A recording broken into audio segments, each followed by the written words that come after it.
T'as envie d'apprendre Bubble, mais tu sais pas par où commencer. T'as l'impression qu'il y a une montagne de notions à maîtriser et tu sais pas quoi prioriser. Alors pas de panique, dans cette vidéo, je vais te montrer toutes les notions que tu dois connaître et que tu dois maîtriser pour passer de débutant à pro sur Bubble. Et reste jusqu'à la fin parce que je vais te donner vraiment un guide clair, étape par étape, pour que tu puisses progresser de la meilleure manière possible sans être perdu. D'ailleurs, j'ai résumé tout ce que je te dis dans la vidéo dans un workbook PDF que tu peux télécharger, le lien est dans la description et en premier commentaire. Comme ça, pendant ton apprentissage de Bubble, tu pourras l'imprimer ou le consulter sur ton ordinateur pour voir où tu en es de ta progression et savoir quels autres points tu vas pouvoir travailler par la suite. Allez, c'est parti pour le guide. Alors bien évidemment, la première chose à comprendre et à connaître, c'est l'interface de Bubble. Familiarise-toi avec toutes les notions que Bubble t'affiche pour pouvoir les utiliser à ta guise et surtout pouvoir en tirer parti. Faut que tu saches que sur la gauche, il y a l'Elementary, en dessous, il y a les éléments que tu peux faire glisser en drag and drop sur ta page, à droite, il y a la visualisation de ta page, bref, etc. etc. Faut que tu sois familier avec des notions comme l'Elementary, la Responsive View, mais également les sections principales du menu, le design, le workflow, la base de données, les plugins, etc. Donc familiarise-toi avec des termes comme Inspector, Elementary, Responsive View, etc. Alors ça, c'est vraiment la notion la plus importante quand tu crées une application Bubble, c'est vraiment la base de données. C'est là que toutes tes données vont être contenues lorsque tu vas créer ton app. Alors tout d'abord, il faut que tu comprennes les notions liées à la base de données. Qu'est-ce qu'un data type? Qu'est-ce qu'un field? Qu'est-ce qu'un option set? Quels sont les attributs au sein des option sets? Comment tu peux relier un data type à un option set ou deux data types entre eux? Il faut que tu comprennes qu'un field peut avoir différents types de données et que ces données peuvent être uniques ou en liste. Et une fois que tu as bien intégré tout ça, il faut que tu apprennes comment créer de nouveaux types de données en utilisant les workflows, les supprimer, les modifier, etc. Et d'ailleurs, en parlant de workflow, qu'est-ce qu'un workflow? Un workflow, c'est une succession d'actions et c'est ce qui permet à tes utilisateurs d'interagir avec ton application. Un workflow, c'est par exemple, je clique sur un bouton et je suis redirigé vers une autre page de mon application. Donc dans un premier temps, par rapport au workflow, il faut bien que tu comprennes leur fonctionnement, qu'un workflow est composé d'un trigger, un déclencheur. Et une fois que ce workflow a été déclenché, vont s'initier une suite d'actions. Dans Bubble, c'est les steps, step 1, step 2, step 3, step 4, qui vont permettre de réaliser différentes actions que tu auras prédéterminées en amont. Dans un premier temps, tu peux t'entraîner à créer des workflows simples, comme par exemple créer une nouvelle chose dans la base de données, ou faire apparaître et disparaître des éléments sur ta page. Autre notion extrêmement importante et sans laquelle tu vas pas pouvoir progresser dans Bubble, c'est le fonctionnement de la donnée. Et quand je dis fonctionnement de la donnée, c'est comment Bubble affiche cette donnée et comment il la stocke. Par exemple, il faut que tu comprennes que tous les groupes, focus group, floating group, pop-up et même ta page, dans Bubble sont considérés comme des containers. Et un container peut avoir par exemple un type de données. Ça peut être du texte, mais ça peut également être un data type, un option set, etc. Et dans Bubble, cette donnée, elle est comme un objet. On peut la placer dans un groupe, mais on peut également l'envoyer dans l'URL. On peut la faire transiter d'un élément à un autre, d'un groupe à un autre. Bref, cette donnée, elle n'est pas immuable, elle peut bouger et c'est toi qui peux la faire bouger dans ton application avec différentes actions de workflow. Pour résumer dans cette partie, il faut vraiment que tu sois à l'aise avec la notion de type de donnée. Il faut toujours que tu te demandes où est référencée ma donnée, de quel type elle est, est-ce que c'est du texte, est-ce que c'est un data type, est-ce que c'est une image, est-ce que cette donnée elle est unique ou en liste, et ensuite savoir sur quel élément ou à quel endroit de mon application je peux faire référence à cette donnée. Est-ce que je dois faire un do a search for pour la rechercher dans la base de données? Est-ce qu'elle est présente dans mon URL en tant que paramètre d'URL? Est-ce qu'elle est dans un custom state? Est-ce qu'elle est stockée dans un groupe, dans un repeating group? À tout moment, il faut que tu saches à quelle donnée tu fais référence. Et également, en parlant de ça, il faut également que tu sois familier avec la notion de groupe, parent groupe, etc. pour pouvoir faire dans ton application des liaisons de données entre les éléments. Enfin, dernière notion de débutant, mais qu'il faut absolument que tu apprennes dès tes débuts dans Bubble, parce que ça va te permettre de progresser plus vite et surtout de ne pas rester bloqué, apprends à te servir du debugger. Bubble a mis en place cet outil qui est, pour le coup, je trouve plutôt très bien fait et qui va te permettre, lorsqu'il y a quelque chose qui ne se passe pas comme tu le voudrais, ça peut être un bug ou simplement un oubli de ta part, d'aller regarder ce qui se passe dans ton app pour comprendre exactement d'où vient le problème. Le debugger, en deux mots, il se compose de deux parties. Une partie en bas à droite qui te permet d'analyser les workflows qui ont lieu dans ton app, et d'ailleurs tu as trois boutons, Run, qui permet d'avoir un fonctionnement normal sur le workflow, Slow, qui te permet de voir les workflows au ralenti, et moi personnellement celui que j'utilise le plus, le Step by Step, qui te permet de voir les steps d'un workflow une par une afin d'analyser que la donnée qui est inscrite, par exemple si tu veux modifier une donnée ou créer une nouvelle donnée ou faire référence à une donnée, eh bien tu peux absolument tout vérifier pour être sûr que tout se comporte de la bonne manière. La seconde partie du debugger, c'est la partie en bas à droite et c'est l'inspecteur, et c'est ce qui te permet à tout moment de cliquer sur un élément ou de sélectionner un élément dans le drop-down et de vérifier que celui-ci a l'état souhaité. Ça peut être par exemple une donnée que tu veux qu'il soit stockée dans un groupe, et ben tu peux vérifier à l'instant T que cette donnée y est bien. Et si elle n'y est pas, ça vient peut-être de là le bug que tu cherches depuis 4 heures. Bref, le debugger, c'est un outil essentiel à maîtriser pour comprendre ce qui ne va pas dans ton application lorsque ça arrive. Et crois-moi, ça arrivera. Alors pour les fonctionnalités intermédiaires de Bubble, la première, je pense qu'il est nécessaire de maîtriser, ce sont les custom states. Pour rappel, un custom state, c'est une variable qui a une valeur. D'ailleurs, les custom states, ils peuvent être sur n'importe quel élément de ta page. Ils peuvent stocker tout type de données, du texte, un fichier, une image, un data type, un option set. Et bien évidemment, cette donnée, elle peut être en liste ou en donnée unique. D'ailleurs, la particularité d'un custom state, c'est ce qui permet aux développeurs de pouvoir stocker de la donnée de manière temporaire sans avoir à la mettre dans la base de données. Ça permet de la stocker sur la page, mais attention, puisqu'elle est sur la page et pas inscrite dans la base, lorsque tu vas recharger la page de ton navigateur, eh bien le custom state va revenir à 0. Mais ça peut être très utile dans certains cas pour développer certaines fonctionnalités. Personnellement, moi je l'utilise énormément. Deuxième notion très importante à connaître et qui rejoint un petit peu les custom states, ce sont les paramètres d'URL. Les paramètres d'URL, c'est tout ce qui se passe dans votre URL juste après le point d'interrogation. C'est ce qui permet de dire à notre navigateur, et là on sort un peu de Bubble parce que c'est pas une notion propre à Bubble, ça permet de dire au navigateur, bah attention, tout ce qu'il y a avant c'est le chemin, le path, c'est l'endroit sur le serveur qui va nous permettre d'afficher toutes les informations de notre page, et tout ce qu'il y a après le point d'interrogation, bah, c'est de la donnée en plus. Ça va permettre d'influencer sur ce qui va être affiché à l'utilisateur. Et là-dedans, on peut stocker énormément de choses. Si on prend un exemple, par exemple sur une marketplace, on pourrait très bien imaginer lorsqu'on va sur la fiche d'un produit, cette fiche produit, elle est la même pour tous les produits de la plateforme, on ne va pas s'embêter à créer une nouvelle fiche à chaque fois. Par contre, les informations qui sont à l'intérieur de cette fiche, elles vont être propres à un produit en particulier. Et bien, pour afficher ce produit, on va simplement le mettre dans l'URL pour pouvoir dire à notre navigateur et du coup à notre serveur Bubble, attention, tu m'affiches le template de fiche produit, mais en URL, je t'ai précisé le produit que je veux et du coup, tu vas m'envoyer les bonnes infos par rapport à ce produit, son nom, son prix, sa description, etc. Et ça, comme j'ai dit, c'est pas du tout une notion propre à Bubble. Vous pouvez vérifier en allant sur votre navigateur et en allant sur différents sites internet, vous allez voir que c'est extrêmement utilisé. Troisième notion extrêmement importante à connaître dans Bubble, ce sont les conditions.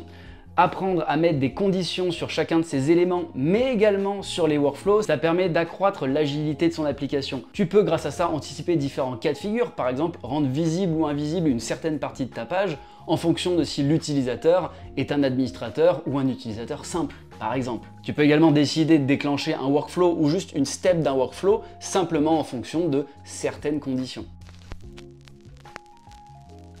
Enfin, dernière notion intermédiaire qu'il faut maîtriser, ce sont les plugins. Alors, malheureusement, il n'y a pas un seul plugin et une seule manière d'utiliser les plugins. Chaque plugin est différent, mais bien évidemment, si ce plugin que tu souhaites utiliser dans ton app est bien fait, tu vas avoir une documentation. Donc, c'est important de bien comprendre comment utiliser les plugins et bien lire la documentation pour apprendre à les utiliser et à enrichir son app avec diverses fonctionnalités que tu vas pouvoir rajouter. Attention cependant, moi je suis pas forcément partisan de mettre 1 millier de plugins dans son app parce que du coup ça fait qu'on dépend du développement de quelqu'un d'autre. Si le plugin un jour n'est plus mis à jour, et malheureusement l'app pourrait cesser de fonctionner, en tout cas certaines parties de l'app pourraient cesser de fonctionner. Donc moi ce que je conseille toujours, c'est si on peut se passer d'un plugin, on le fait. Après bien évidemment c'est toujours au cas par cas. Si dans le cadre d'un projet on doit aller vite, un plugin permet d'aller vraiment beaucoup plus vite et de respecter les deadlines, on peut y aller. Mais dans l'idée, on essaye de pas trop en mettre non plus. Ok, donc là on commence à rentrer vraiment dans le dur. Là on commence à rentrer sur les notions qui vont te permettre de faire passer ton app à un tout autre niveau. La première qui est la plus importante, notion à maîtriser, ce sont les back-end workflows. Jusqu'à présent, si tu as un peu suivi les différentes étapes et que tu es dans ton apprentissage de Bubble, tu as utilisé les workflows, tout simples, qui sont des suites d'étapes et de suites d'actions qui vont s'exécuter côté front, c'est-à-dire sur ton navigateur, eh bien à la différence de ces front-end workflows, là ce sont des back-end workflows, c'est-à-dire des suites d'actions qui vont s'exécuter côté serveur. La grande différence avec les front-end workflows, c'est que ces back-end workflows ne dépendent pas forcément de l'action d'un utilisateur sur le front, sur la version visuelle de ton application. Ce qui fait que tu peux, 1, les programmer, et 2, puisque la donnée qui est traitée dans ces workflows est côté serveur, elle n'est pas accessible directement par les utilisateurs, et donc cette donnée est de facto plus sécurisée. Également, un back-end workflow, il peut être exécuté sur une liste, ce qui peut être très pratique dans certains cas. Donc je t'encourage vivement à essayer de comprendre comment fonctionnent les back-end workflows, et d'ailleurs ils ne sont pas activés par défaut. Pour cela, il faut que tu te rendes dans ton application, dans les settings, dans API, et tout en haut, tu vas voir qu'il y a une case à cocher pour pouvoir les activer. Deuxième notion de ces notions avancées, on a l'API Connector. L'API Connector, c'est le plugin proposé par Bubble qui permet de connecter n'importe quelle API à son app Bubble. Et donc, par extension, lorsqu'on apprend à servir de l'API Connector, il faut également apprendre à connaître et à décrypter les API grâce à leur documentation. Et pour ça, eh bien, il faut comprendre comment fonctionne une API. Et donc là, j'ai pas mal de vidéos sur le sujet que je t'encourage à les regarder. En 2 mots, une API, c'est une interface qui permet de parler avec un service tiers. C'est un service tiers en fait qui ouvre sa base de données, ses workflows entre guillemets, à d'autres personnes. Et donc une API, ça se compose toujours de plusieurs endpoints, c'est-à-dire des URL sur lesquels notre application va pouvoir envoyer ce que l'on appelle des calls. Les calls, il y en a plusieurs, post, put, patch, delete, etc. Et c'est grâce à ces calls que l'on va pouvoir effectuer différentes actions ou récupérer de la donnée. Chaque call est composé d'un body avec des paramètres à l'intérieur, mais ça, ce sera pour une autre vidéo. Enfin, dernière notion, on a l'optimisation des performances, mais également de la sécurité. Et pour ça, le premier point à maîtriser pour pouvoir s'occuper de l'optimisation des performances et de la sécurité, c'est de comprendre comment fonctionne Bubble. Et ça, pour moi, il y a assez peu de gens qui essayent vraiment de comprendre qu'est-ce qui se passe. Qu'est-ce qui se passe quand je déclenche un workflow? Qu'est-ce qui se passe quand je déclenche un call API? Qu'est-ce qui se passe quand je fais un create a new thing dans ma base de données? Qu'est-ce qui se passe quand différentes étapes s'enchaînent? Tout ça, c'est extrêmement important de le comprendre, et pour ça, il n'y a pas de meilleure manière que d'aller voir le manuel officiel Bubble, qui est une mine d'or sur le fonctionnement de l'outil. Et moi, je vous encourage vraiment à aller regarder, à aller lire ce manuel, car il donne énormément d'informations extrêmement importantes pour vraiment comprendre le fonctionnement profond de Bubble. Et une fois qu'on a compris ce fonctionnement profond, on peut comprendre comment telle ou telle action ou telle manière de développer va pouvoir impacter les performances ou même la sécurité. Au niveau de la sécurité, par exemple, le fait de comprendre comment fonctionne Bubble, la technique qu'il y a derrière, ça permet de comprendre qu'un back-end workflow est bien plus sécurisé qu'un front-end workflow. Autre notion à bien maîtriser, une fois qu'on a capté comment fonctionne Bubble, c'est les fameuses WU, les workload units. Quand on a compris que telle ou telle action est plus consommatrice en énergie, en consommation serveur qu'une autre, eh bien on est capable d'orienter son développement pour avoir quelque chose de plus léger. On est capable de diviser ou de rationaliser les étapes d'un workflow, on est capable de déporter certaines étapes sur le back-end, bref, on est capable de faire quelque chose de beaucoup plus propre. Autre notion, et qui est complètement liée à celle que je viens de dire, c'est le fameux onglet App Insight qui va nous permettre d'estimer et de regarder la consommation de workload units de notre application. C'est ce qui va nous permettre de monitorer au jour le jour en fonction des actions des utilisateurs et d'optimiser l'app en conséquence. Enfin, dernière notion, et qui pour le coup est l'une des plus importantes, ce sont les privacy rules, et encore une fois elle est liée à la notion précédente, c'est comprendre que n'importe qui ne peut pas avoir accès à n'importe quoi dans notre application. Il y a un vrai enjeu de sécurité des données, et c'est pour ça qu'il faut sécuriser cette dernière. Alors j'ai fait des vidéos dédiées où je vous montre comment sécuriser toutes les données à différents niveaux, notamment il y a une grosse vidéo dans ma formation Masterclass Bubble, mais en 2 mots, l'idée c'est de comprendre qu'une privacy rule, ça permet de bloquer l'accès, donc en fait de bloquer le call API à notre propre base de données en fonction de certaines conditions.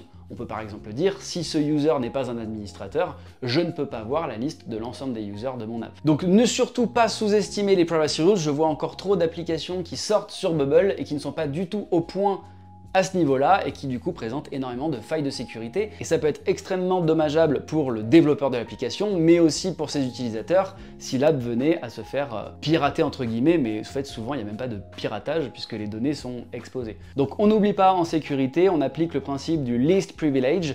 Par défaut, personne n'a accès à rien dans l'application et on donne les accès simplement aux personnes qui en ont besoin.